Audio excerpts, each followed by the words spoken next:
right, everybody. This is the second episode of Southern Renaissance, and I got here the legendary Maxwell D. Russell, one of my good friends here. We made it all the way over here to Muscle Shoals, even swimming through that soup out there. It's like 1,000% humidity or something like that. Not much better in here. But. Yeah, but we're good. But yeah, hey man, I'm glad you're doing it, Max. I'm glad you're here. Thanks you, and welcome back to the Alabama. Man, I'm so glad to be here. I'm glad they didn't have you long enough to mess you up. Yeah, they messed me up too bad. They tried to put me in one of them Yankee programs, but they didn't. They didn't deprogram me too much. You don't never stick to a real Southern boy. No, I met a lot of cool people up there, and I was glad to do it. And some of my best friends are Yankees. Yeah, me too. Me too. They got some good music up there too. Oh yeah. Well, Max grew up in Colbert County here, and what was that like growing up here around here? Well, to quote an old guy by the name of Johnny Walker from Decatur, who was on American Bandstand, and Dick Clark asked him what it was that was going on in Muscle Shoals area that made for such great music, and he said, "There's nothing else to do, man." I've not heard that, but that's perfect. Pretty much, you know. I think that narrows it down because that's one of the questions I was going to ask you. Yeah, there was you had a baseball, and your cousin down the road had a bat, and one of your other cousins had a glove or two. So we'd get together and play baseball, softball. Basketball was an old tire rim on a piece of plywood nailed to the side of a barn or a tree. And bicycles, you had to, make bicycles out of whatever you found, scrap bikes and stuff. And but it was, I grew up over in Tuscumbia, over behind Spring Park on Sugar Hill, and we didn't have a whole lot to do except fish and play ball, and every now and then go steal a grocery cart from the ShopRite and ride down the hill in it. And that, you talk about a rush now.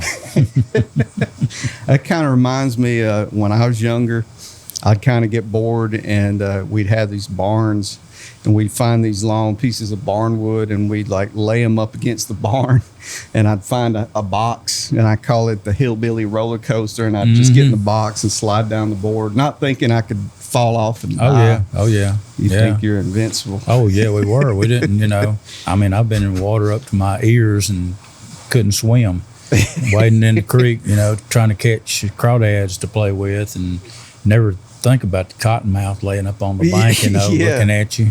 Yep, exactly. Well, I know you've been doing music forever. Say you paid your dues is like just understating it. You've paid your dues probably about 1,000 times over. I got started late. I didn't grow up in a area with people around me playing music with my neighborhood buds, and didn't have a garage band, didn't jam with my high school classmates. I knew a few of folks that I went to high school with. They were in bands and stuff, and I got my first guitar, I guess, when I was outside of my Mickey Mouse crank-up guitar when I was like 2 years old. I got my first real guitar when my dad came home one time with a amp in the case, silver tone. Oh yeah, a single pickup Dan Electro made thing, and that was my first real electric. And I took lessons for a little while, but I was 16 years old when that happened, and the whole reason I started taking guitar lessons was because I could drive my car that I'd just gotten from Tuscumbia to Florence, which was a big deal, Oh yeah, get out and drive, Yeah, man. But I got started, later in life. I moved to Phoenix, Arizona, had an acoustic guitar. By then, I was down to one guitar. I'd gotten married and sold my guitar for $75, and I sold a 1949 Dodge pickup truck for $75, and had enough money to get to Phoenix, and lived out there for a couple of years. And moved back. I didn't, mess with any music at all. I was working and stuff. And when I moved back, I went to a yard sale one day and saw a guitar sitting over in the corner, and I picked it up and I went down, down, down, down, down, down, down, down, down, down, down. I remembered that, See, that's what I'm talking about. So that started me going like, I got bit by that guitar, so I played it for a while, and then I started buying guitars and swapping and trading guitars, and then turned into, over the years, I couldn't imagine the size of the building would be that of all the guitars I've had in my lifetime. But I was in my early 20s, probably about 24, and I met some people from Muscle Shoals area that had a band called the Chromatics, and they were in my opinion, the first punk band, first real rock and roll band, first band that I actually knew, and they were recording over at Fame Studios, and a friend of mine knew some of them, and they're all great friends of mine now. One of them passed away recently, and they kind of gave me the fire that I needed to realize what music was about, and wanting to be in a band, going to see them playing live, and then hanging out till 2:00 in the morning when they got through with their gig, just so I could get up and play Johnny Be Good with them at the end of the night. That was just a thrill. And Tom Pizza and Johnny Powell and Larry Vile and rest in peace, and Steve Chandler, all heroes of mine. And so they kind of gave me the mindset to start making music, and they did all originals, And I guess I wrote my first song when I was 11 years old. Some girl broke my heart, and I remember writing a song, but I didn't even have a guitar. I just wrote a song. Yeah. I had it in my head, and that was, that was what I thought you're supposed to do. Yeah. When you picked up a guitar, I thought you're supposed to write songs, and I didn't have any inkling to learn the newest thing off the radio. I still don't.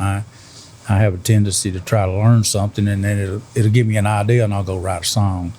And so I've been doing that for 40 years now, and I've been lucky enough not to have to be in a cover band. I've tried it 2 or 3 times, and it's it was kind of fun. It just didn't work, Yeah. But I get the biggest thrill out of seeing somebody sitting there singing one of my songs that they've been coming to hear me play, or somebody come up and say, hey man, that Willie Nelson song you played, or that such and such a song that you played earlier, what was the name of that? And I'm like, I didn't play no Willie Nelson. That's my song. That's And they go, what? So see, I've always recognized that, man, because I'm kind of the same. I love writing, and you're a prolific songwriter, man. You've written a lot of great songs. As far as your guitar playing, I swear it's funny you said you started later, because I feel like somebody just handed that guitar to you right when you came out of the womb, as good as you play. But so I remember you got that one song, Coon Dog Cemetery. Yeah. You tell me about that one? Well, that's a place over in Colbert County where they literally have a graveyard for coon dogs, and I don't know the actual history of it, when it started and everything, but the idea just came to me about writing a song about kind of like it was at one time, what I've been told, it was kind of a lover's lane, because it's way out in the backwoods. It's a good 30-minute drive from here out in Colbert County, but I just had this idea, because I guess about 80% of my songs are somewhat fictional or imaginary or third party. Most of the stuff didn't really happen to me, but some of it did, and it's been filtered down to where it's like it could fit for happen to anybody. But at the time, I was playing with a keyboard player, and I pulled this song out, and we started working on it, and he listened to the lyrics and was talking about, shot my baby down in Coon Dog Cemetery is one of the lines, and he said, so you heard that story? And I said, what are you talking about? What story? He said, back in the such and such a time in the 50s or something like that, there was like a lover's lane out there, and and somebody, went out there with their girlfriend. They got in a fight and got, hammered or something, drunk or whatever, and he killed his girl. It's on one of those typical old tear jerkers, like down by the banks of the Ohio. Yeah, kind of there's songs. so many old timey songs that have been around forever. Yeah. And they're just really tragic. Tragic great songs. Daddy used to call them tear jerkers. Yeah. So that was kind of what I was writing with that song there. This is not about Coondog Cemetery. It's about something that happened at Coondog Cemetery, and I like that. It's kind of a spooky song, It's I'm gonna love it. Then. Yeah, it's got a minor chord in it and lots of tremolo and reverb, and that's and it always goes over good with the band, especially when I play it with the band. I do it solo a lot, But with a good electric guitar sound and tremolo, reverb, and good crowd, and a lot of people, they request it. So yeah, it's a great song, man. And Thank you. Your main band right now is the Shakedown Kings, Shakedown right? Kings. Yeah, we've been together. Well, I've been playing with the bass player off and on. This band I've had together for probably, I guess, going on 15 years at least. Before that, I had another band called Hot Club, and I had a band, all the way back into the late 70s, early 80s is when I first started really putting bands together, 82, I think. And I had a band called Language. I had a band called Oxygen Debt. They were punk bands. I call them punk, but I didn't know what else to call it. I was into the punk rock stuff at the same time I was into the blues, And I know what you mean, man. I mean, I we're like kindred spirits. Oh on yeah, that, man. Both styles of music have an honesty and a rawness about them that they're connected to for me. So, I mean, I love X. I love Muddy Waters. I love Johnny Winters. I love the Incredible Shrinking Dickies or the Dead or not the Dead, the Damned. Yeah, I don't want to do nothing with the Dead. I don't like the Dead. I'm with you there, man. Yeah. We're already controversy. We don't want to get none of those deadheads stirred up. Though. No, sir. What those little balls they used to kick around, they'll throw down there. Hacky sacks. Hacky sacks. They'll beat us to death with a hacky sack. Can you imagine one of them jumping out from behind a tree and just throwing a bunch of hacky sacks, like in the biblical times when they'd stone people, but they'd hit you with hacky sacks? Hacky sack you to death. That was slightly inconvenient. Well, why do you think people over the years came from so far away to record here in Muscle Shoals? I mean, we got Muscle Shoals Sound here and a Fame recording studio. Yeah, at one time there was like 10 or 11 studios. Fame's still going. Muscle Shoals Sound is still operable. It's still, you can still record there. It's a museum of sorts now, and they do tours. And I think with Rick Hall, this is just me thinking out loud. Rick Hall had a thing going on, and he captured a certain sound that a lot of people were looking for. And the recording industry, when Dwayne and the Allman Brothers, the Allman Joys at the time came to town, and Dwayne, the history, slept out in the parking lot and all that stuff, and great guitar player and great band and everything. But if the chain of events had been different, there wouldn't be an Allman Brothers band. Yeah. There wouldn't be a lot of stuff that's going on. It just so happens that the stars were aligned right, and Rick Hall was tenacious enough to work musicians and session players into churning out these hit songs. He had an ear, and he knew what he wanted to record. And then when they came along, it was like he didn't know what to do with that. It was creativity, and I don't think that creativity was something that he had a handle on. He didn't understand it. He had a kind of a systematic thing about, okay, you do this, you do that, put your bass drum down, throw the horns in there, press it, put it out. That's what he did, and that's how it worked. And then when the Swampers moved on, they started a whole nother culture of recording. They were more creative, I think, and opened the doors for a lot of different music, and it's still, both of them had their place, and they, the music world wouldn't be the same without, either one of them. And I think the old saying goes is like, you know, the Rolling Stones like wanted to be here because they could walk down the street and nobody'd recognize them. Yeah. A lot of people wanted that anonymity so they could hide out here, you know. But I don't think the Stones stayed long enough to do that. It's not like they really hung out. They didn't even use the console and stuff in the studio. They just used the room, which is a magical room in itself. You know, I love Sticky Fingers. Not Sticky Fingers themselves, but the album by the Rolling Stones. Oh yeah. I love that album cover with the zipper on. Yeah, I got one of Andy those. Warhol. I got the copy of that, and but yeah, they just seemed like they pulled. I think they pulled up with a recording system in a trailer and run a snake in the building and went in there, and you know, the rest is history. Or Keith Richards sat on the toilet and wrote the one song, you know, Wild Horses. And this one's called Toilet and Open G.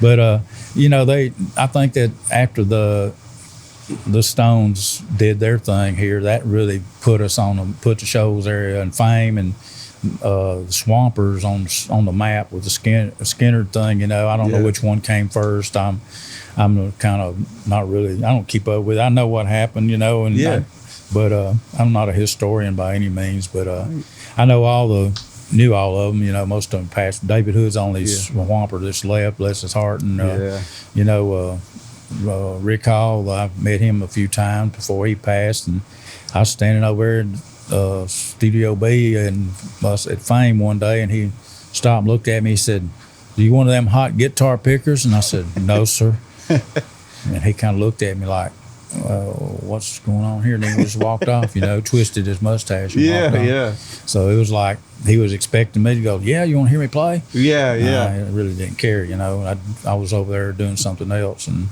that's funny. Yeah, that threw him off. He's used to everybody trying to get him. Well, you know, he go with it. He had the best, you know. I mean, he had all the, you know, Wayne Perkins, you know, just all kinds of sets. Jimmy Johnson, you know, Jimmy was the king of chink.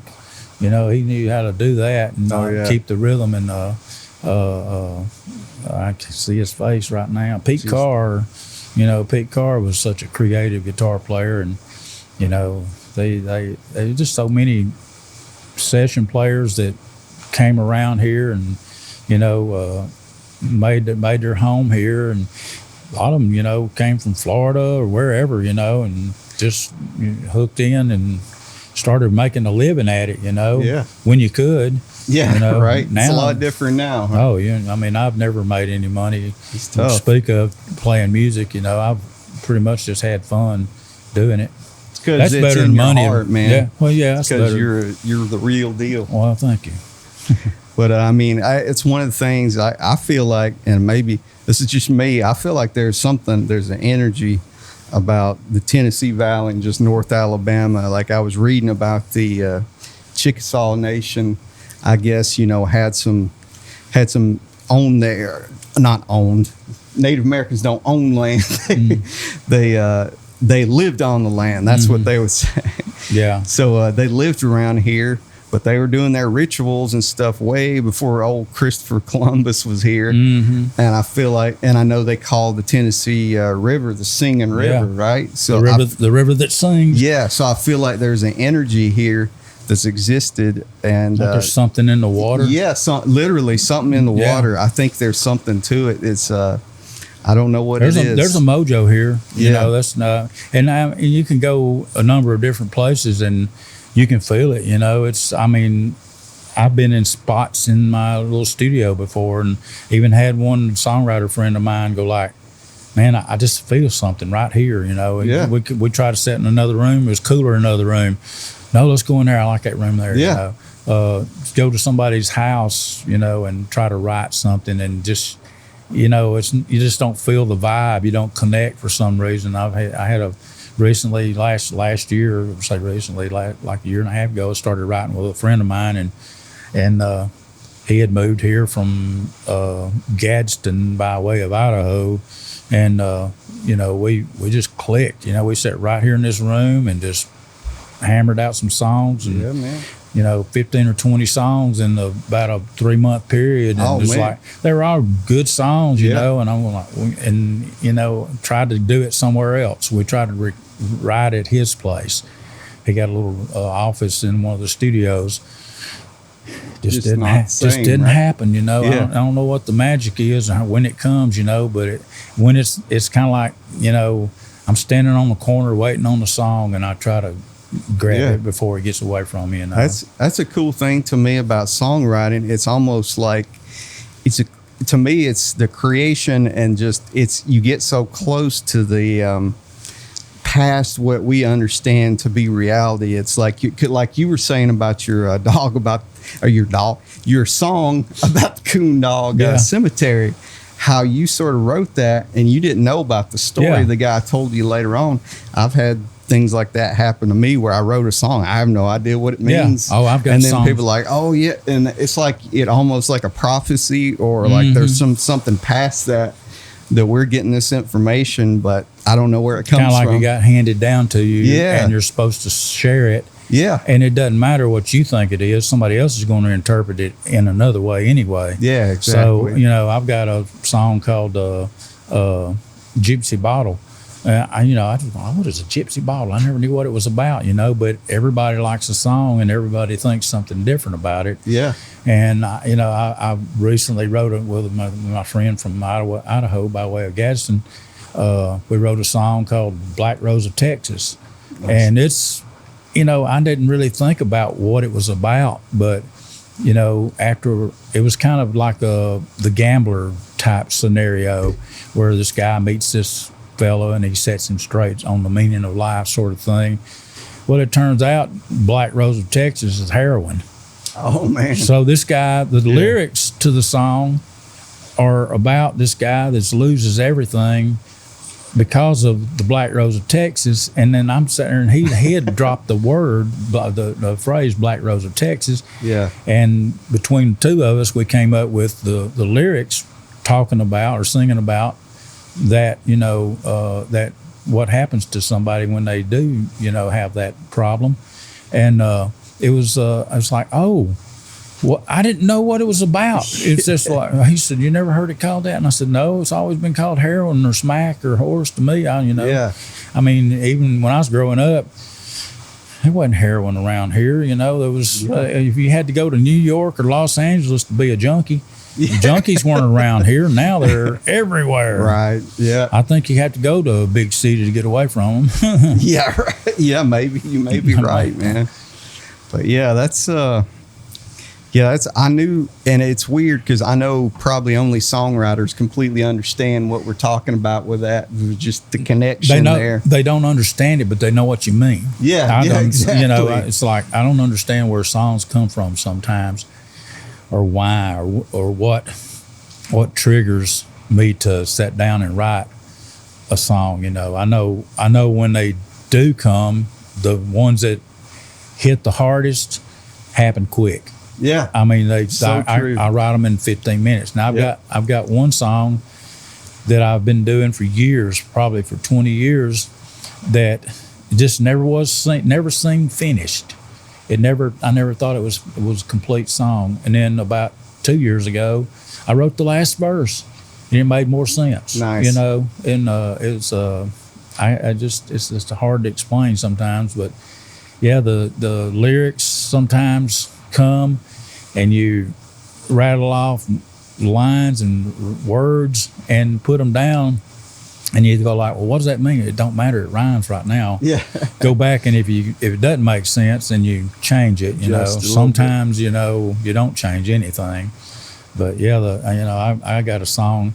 I was watching TV one morning, and this young couple were on a national TV show, and they were all in love. And long story short, I wrote a song called "My Girlfriend Asked Me to Marry Him on the Jerry Springer Show." It didn't happen to me. I was watching television. But it's good, man. I love it. It's storytelling. Yeah. That's a tradition. That's a late night. That's a late night song. Nice. Play it to the end of the night. Oh yeah, I like it, man. Well, I know you played a gig the other day with Jimbo Mathis, and of course your son Kurt incredible musician in his own right. Yes, sir. How was that, man? Oh, And man. Charlie Musselwhite, Charlie too, Musselwhite, right? man, what are you Man, talking how about? cool is that? It was unbelievable. I've been involved with this show called the Salt and Pepper series for about, I guess, around 5 years now. And my friend up from over in Fort Payne's, Russell Gully, and a local guy named Dick Cooper and myself were, we started out putting together this show in Florence, and it was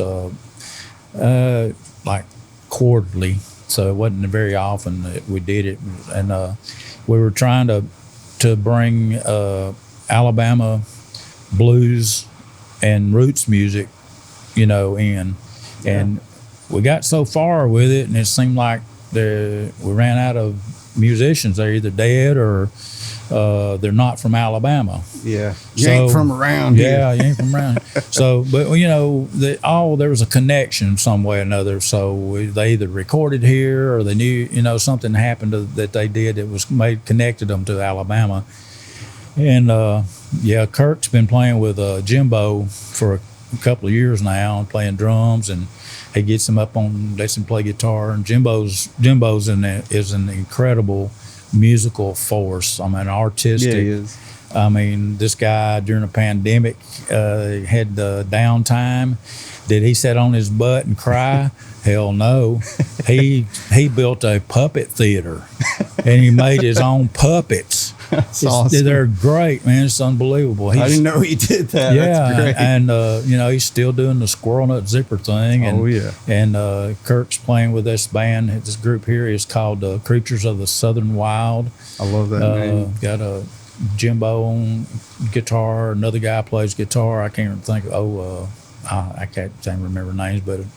4-piece band, and got a girl sings with them, and Nice. she sounds like Linda Ronstadt. Oh, pretty okay, much. cool. It's a great band. And Awesome, man. I got a hold of a CD of about 8 songs that they recorded recently, and they booked Jimbo to play the Salt and Pepper series, and he had some scheduling conflicts with his bass player, yada.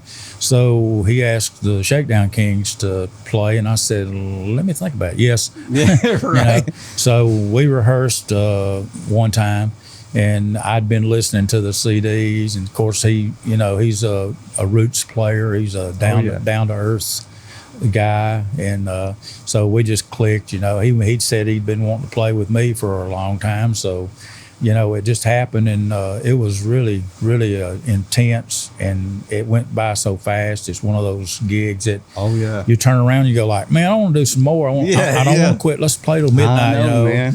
And then, Charlie Musselwhite was in town doing another show during the Handy Festival, and, he got up there and played the whole night with us, and he played harmonica on one of my songs. I got to play one of my song called Ease On Down the Road. Oh, man. It's we call it Slow Blues and C. So, I mean, we tore it down on that one, That's and cool, it was just man. intense. And we had a good crowd, and, just a really, it's borderline spiritual. It I was, feel it, man. we went to church, man. Yeah, I love it, man. It was down there, and, had a Mary Mason, a local lady singer, and another band, Tremaine. They played in front of us, and we just had a good time. I would like to do that. I couldn't handle it every night of the week, but a couple of nights, maybe a month. But I sure don't want to travel that much to do it. But that's what was so great about it, Plus, right it's been videoed and recorded and everything, and it's supposed to be on the public TV eventually. Oh, nice. The whole Can't wait to series hear it. is going to be a slot on the public television eventually. There's funding Cool, man. and grants and stuff going in place to put that on television, because. Man, I tell you what, we all the time we've been doing it all these years, we got some great shows that happen there. Some really good stuff. public television's put some awesome stuff out. Yeah. I remember flipping on there and they were playing that Roy Orbison concert. Oh, my that goodness, black yeah. and white. Yeah. They're playing all the good stuff. Yeah, and they used to do what was that club down in Birmingham where John Spencer Blues Explosion played? The Bottle Tree or something. Oh, Bottle Tree. Okay. Yeah. I don't know. I don't think they're around. Oh, no, they used closed. to be. Yeah. Yeah, but I mean, I would be watching his late night, you know. One thing they did that I thought was kind of backwards is they had live music shows or music shows Yeah. on Friday and Saturday nights when musicians yeah. would be playing. And That's I'm a going good like, point. and put it up on a Monday night, you know, or yeah. Sunday morning, you know, like at 10 o'clock. Yep. I don't want to, you know, I got a gig. I can't watch your I'm show. with you on that, man. Yep, exactly. But yeah, public TV's always been a channel. You know, back in the day, you had 3 channels. If you were lucky, you could get to one in Birmingham and watch a Benny Carl show. But oh yeah. Well, you're kind of like me, and I know you're known for the roots and blues stuff, but of course you're a hardcore rockabilly fan like I am, man. And that's why I love your music. Oh, I appreciate it, man. Well, yeah, you played on the last album we did, and honestly, I'll go ahead and say this: I was I had some personal things going on, and I was wondering if I wanted to even do that album. But with your encouragement, that's the reason it got finished. And I was so proud to do it, man. It had to be. It had to be recorded because it was such a good band. Oh yeah, still is. Last time we got together, we didn't even rehearse. We just showed up and blew the doors off the place. That was a great night. Yeah, we did that gig. That's right. Yeah, I was still up there in Fort Wayne, Indiana, because I was working at Sweetwater's my day job, and I was coming down here, and I said, man, it'd be awesome just to do jam. like a one-off gig with the guys. I missed y'all, and it's just something about playing up there with y'all, and went off without a hitch. Oh yeah, no practice. Oh, yeah. Like we just gave y'all a set list, and we're good to go. Yep. Yeah, the rockabilly thing. I mean, I grew up listening to WSHF radio as an AM station in the Shoals area. It was WLAY, and I mean you listened to what was on the AM radio in a car because we didn't have a TV or a stereo for many years. And finally, I won a stereo off of a WQLT radio station over here, and I actually had a AM FM 8-track tape player, and but the rockabilly thing came from hearing White Lightning, or hearing Buck Owens, hearing Buck Owens and stuff like that, and then the old Carl Perkins stuff, and of course Elvis, when he came and did his 69 comeback tour or comeback special. Yeah, when he was in the black leather and all that stuff, and I'm going like, man, that's the sound. Yeah, it's like a white boy trying to play the blues. Right. That's all it was, And I'm going like, I know that feeling. Yeah. So you just have that up. It's a happier blues, I guess, a more up tempo, jumpy kind of songs. So I've got a number of songs that are in that vein.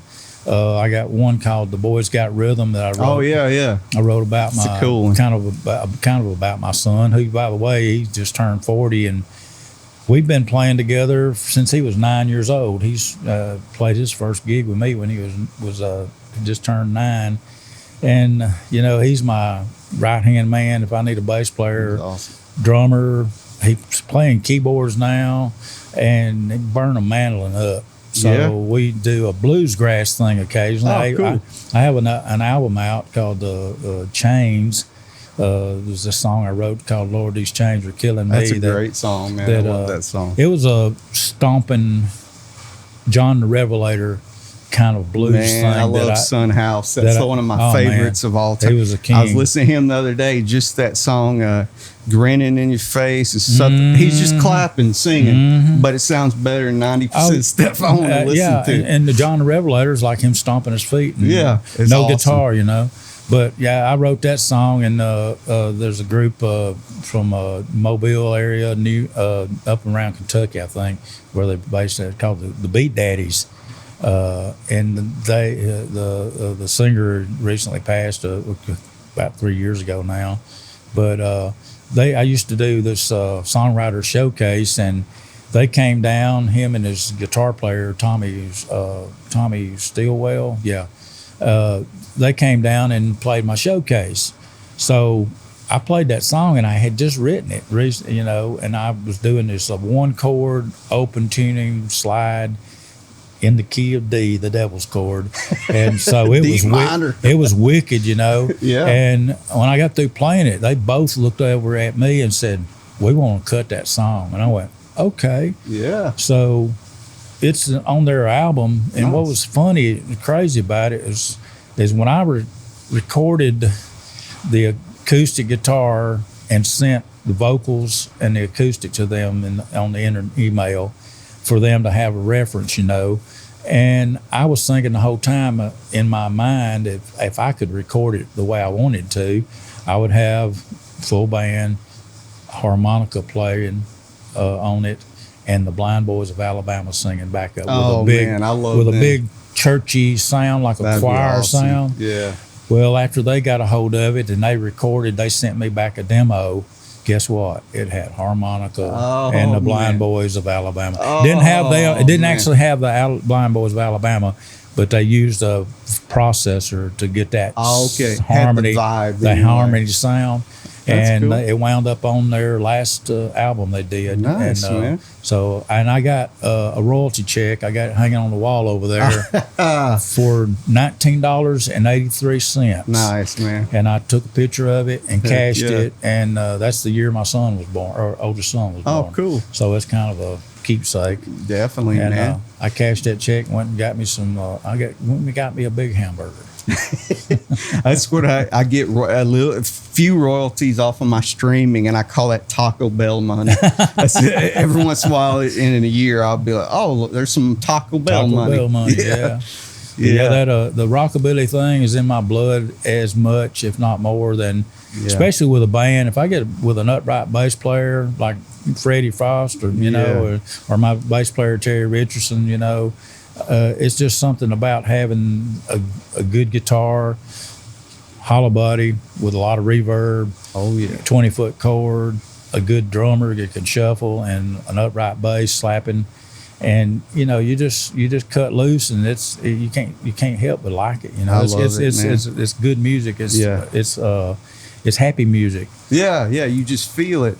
And even some of my more depressing songs, it still sounds sort of happy. Oh yeah. You can sing about somebody chainsaw murder or something with rockabilly song, and it's still be going to fun. dance to it. Yeah, you're going to dance because I cut his head off and threw it in the bucket.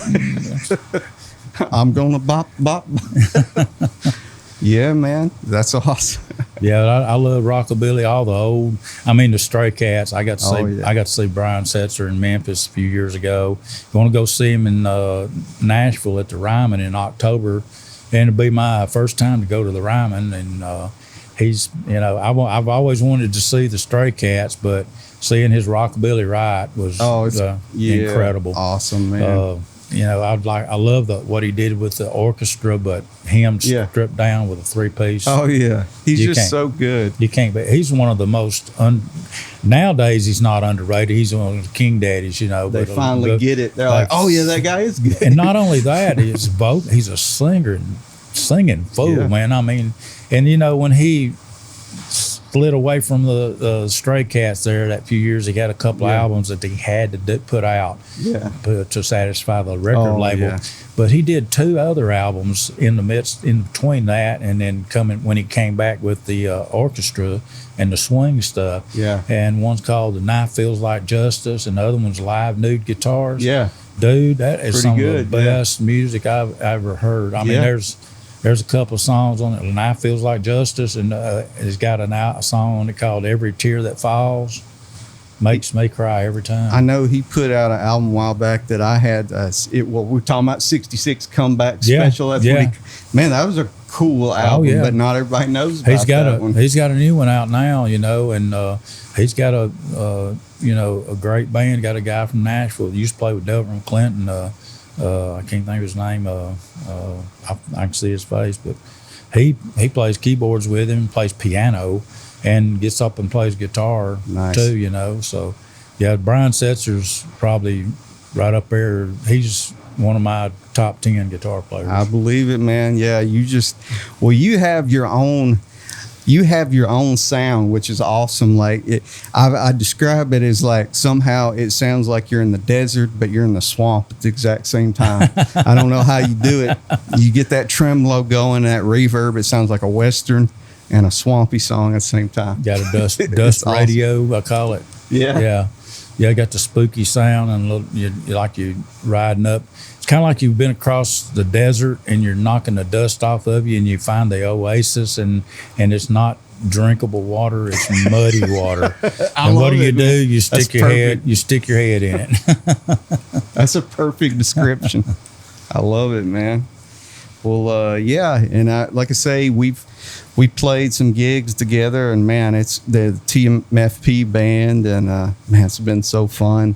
I've been kind of having issues with my hand and stuff, so that's part of the reason I started doing this podcast. Yeah. I said, man, I just want to, I went up north for a while, and I know people got to know me over time, but they automatically had assumptions about me because I was from the South. Some people did. Imagine that. No, not everybody's like that. I may talk a little slower, but yeah, there's all kinds of people everywhere. And man, I know so many just creative, brilliant people like you, man, and just the real deal, like authentic. That's to me what it's about. And I think that's what I wanted to focus on the most, is just people like you that are so authentic and they got a lot to offer. So who's going to interview you? Man, nobody, man. I'm a nobody. I can't wait till the TMFP band gets back together and does a show or two. It's just, it's so fun, man. Like playing with you and Freddie and then Scott. And it was a blast all the times we played. And, I'm sure we'll Kind of like eating Cheetos and Dr. Pepper at the same time, ain't it? I love both those things. Two great tastes that taste great together. And you got a rock and roll spirit in you. Like you love storytelling. You love that spiritual side of it. I feel like you bring all that into it, but you also are a rock and roller, and you got a little punk rocking, because like I remember we played that show at the Nick, and at the very end I remember you grab one hand all your strings and just ripped them off, yeah. And that blew everybody away. I mean, that's one of the most rock and roll things I've ever seen. I stole that from a guy by the name of Donnie Roberts. He's a guitar player for Webb Wilder. I saw them do it years ago, and he ripped his strings off his guitar. So that's a tip of the hat to him. And then my son Kirk did it on a show a while back, and it's on the YouTube, and blew everybody's mind when he did it. So it's a stage show trick. I love it, though, man. It's showmanship. Flips people out, it's not something you want to do with your vintage guitar. I wouldn't think so. Yeah, that's something you do with a telly. Well, that's what I did go through hell with my old telly. Yeah, you don't want to do it with your Martin acoustic. No. That's not a good idea. Just snap but it. Yeah, the punk rock thing. I've actually got another group I've had together, and we've done a handful of shows. But I've got a friend by the name of Bill Reeves, who has a band called a Random Conflict. Oh yeah, I love old Bill. He's been together, Billy Drano. He's never changed his style, his passion. Yeah, he's just like he was when I first met him 40 years ago. We've been great friends ever since. I always wanted to play in a band with him, as I did with my friend Tom Pizza from the Chromatics, who I started this band called Soul Preacher with. I was going to ask you about that too. Yeah, it's me and Kirk on drums, me on guitar. Tom Pizza played bass till he had some health issues that he just had to retire, and that broke my heart. But I still wanted to do that, and I could have used the guy I've been playing with forever, Terry Richardson on bass. He'd have done a great job, and but Bill just has this attitude, this aggression when he plays. Oh yeah. Stage presence seen that I was looking for with these songs, because I've taken some of the songs that I did with my rockabilly band, Hot Club, that bled over into my Shakedown Kings band that I do with Soul Preacher, that I just throw the gas to them, and make punk rock songs. It's the same thing. They're not really punk rock. They're smoother than punk rock. Punk rock to me was kind of like, okay, I can't really play, I can't really sing, but I'm in a band, by God.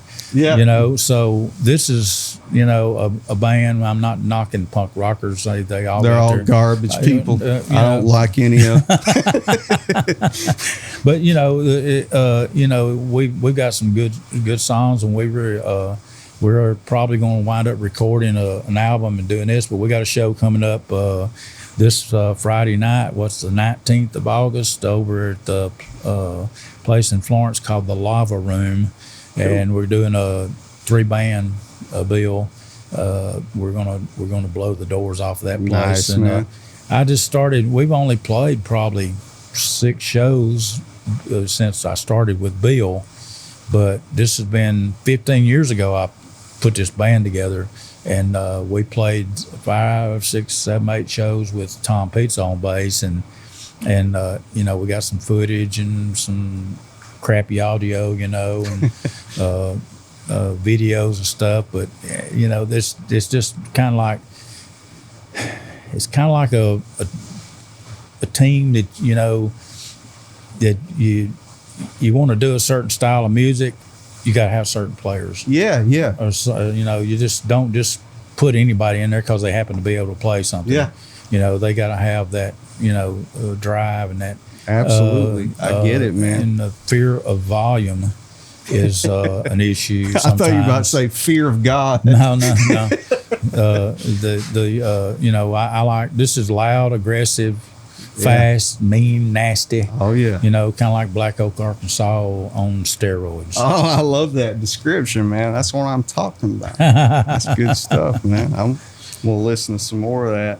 Well, what do you like about the South? What's something that you really appreciate about the South? I know you live here you said you had moved away for a while. I lived in Arizona. I lived out in Phoenix for a couple of years, but I grew up here. I've been here. I'll probably die here, hopefully many, many years down the road. But, from what I've met people here recently, a lot of folks have moved here from California, from up north, because the land's cheaper, property's cheaper. Oh, yeah. And ran into some folks who came to see me play during Handy Week because they wanted to hear some. They were tired of hearing cover stuff. Right. They wanted to hear some original music. So I'm playing a solo acoustic show at a place over in Tuscumbia, which, by the way, I grew up there, and I never thought in my wildest dreams I'd be playing at a bar in my hometown, because it was always dry growing up. There never was bars there. So same way for me in Coleman, man. I played a little place called Kingpins, and these folks came in and they were just going on about this. They'd never heard these kind of songs, and they were amazed that I'd played them 2.5 hours for them and never played a cover song. And they were talking about all the music that's around here, that they get to go listen to music, and it's intimate. They get to sit down in a crowd of 10 people and listen to some music. All these players that are here, all the great musicians. Hell, we got Will McFarlane, Kelvin Holly.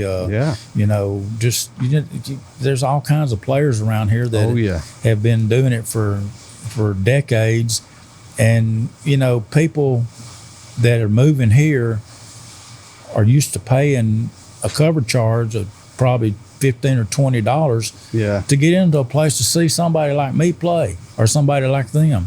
Well, they come down here and it's their neighbors. We stand there and talk across the fence. Exactly. And so they just then they say something like, "Everybody's so nice down here."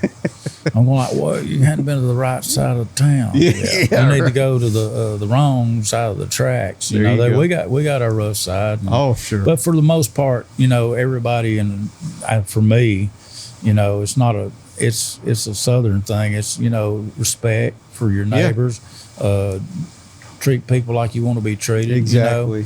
You know, I always try to follow that rule. help somebody out if you can, you know, and, you know, just be nice, you know. You ain't got to be a butthole all the time, you know. And I mean, I'm not saying that people from anywhere else are like that, but, you know, you go to a big city, you know, you don't get a, hey, how you doing today, you know. Yeah. I mean, I went to New Orleans one time and I didn't leave nothing down there, so you won't see me back. And the worst bowl of gumbo I ever had was in New Orleans. Oh, man. And that's funny. You know, I mean, I walked down the street down there on a Monday. I was down there doing a show with a guy guitar checking, and then you know, we went into this little store to get us something to drink late night, an adult beverage.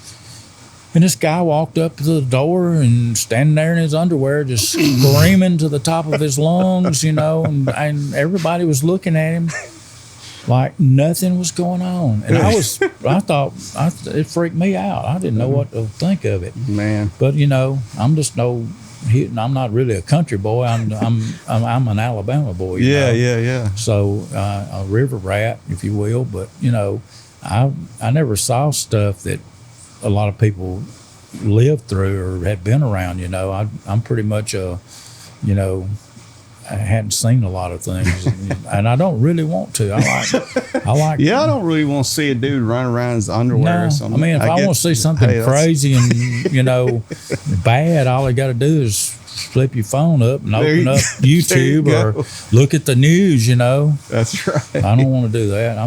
I just soon sit and watch the grass grow. Watch that paint dry. My paint dry, yeah. I'm just an old chunk of coal, That's but right. I'm gonna be a diamond someday. Know, that was one of the songs that Billy Joe Shaver wrote that I remember hearing when John Anderson did it, and it was because it was country, and at the time I was into the punk rock stuff and the hard rock and stuff, and I hated that song. And then I heard Billy Joe Shaver do it, and wait a minute. Wait a minute. And then, you know, Billy Joe, I got to see him. I'd playing a gig up here. Me and a harmonica player of mine left Tuscumbia and hauled butt to Huntsville to see him at the Crossroads. Man. And we got there 30 minutes before he quit playing. So we got in, and I walked right up to the front, and I'm so glad I got to see him. Me too, man. It was an incredible show. You know? I saw him up in Nashville a while back before he passed. Yeah. And he just put on a killer show. What a writer, man. I mean, what a, you know. Storyteller. Storyteller. Like, usually when I'm watching a band, like, I like a little bit of, like, talking, but it's like, I don't want to hear a whole lot. Like, I want to hear your songs, but then I could just hear him talk all day. Yeah, he could read the phone book, and I'd be happy. Yeah. You know, storytelling is something that, to me, a lot of music, especially nowadays, you know, you hear a song that's in the, you know, the top song or the top 10, say, you know, there were 6 or 7 writers on it, and there's no lyrical content. There's no fat back. There's no meat on it. Yeah. You know, you listen to somebody like Freddie Mercury sing a song, and the lyrics, or Billy Joe Shaver, or any number of people that, with some sustenance, you know. Yeah, and man. The music is so watered down. It's so. I mean, if you can write a song with a beatbox from your cell phone, it's over with, man. It's over. You know, I'm like Joe Walsh. You know, there's no bands anymore. You know, there's no mojo.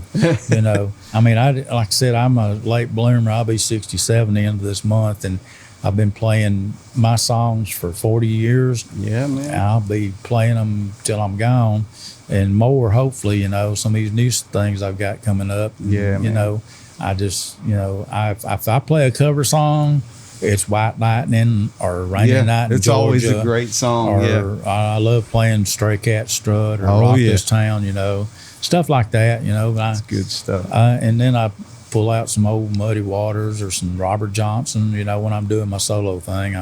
I got to play some bottleneck stuff, and Can't beat that. Just get the blues thing going. Well, man, this is like flown by. Like, I can't believe how quick. And this is what happens when I'm talking to my good friends and we're talking about music or something I love like this. It's just like going forever. Oh, yeah, we can sit and talk all day long. Oh, man. Be making fools out of ourselves. Yeah. Well, that's what I do. That's what I do 24/7. I do that best. That's my best attribute, making a fool out of myself. Well, man, is there any way we can find any of your stuff on the internet?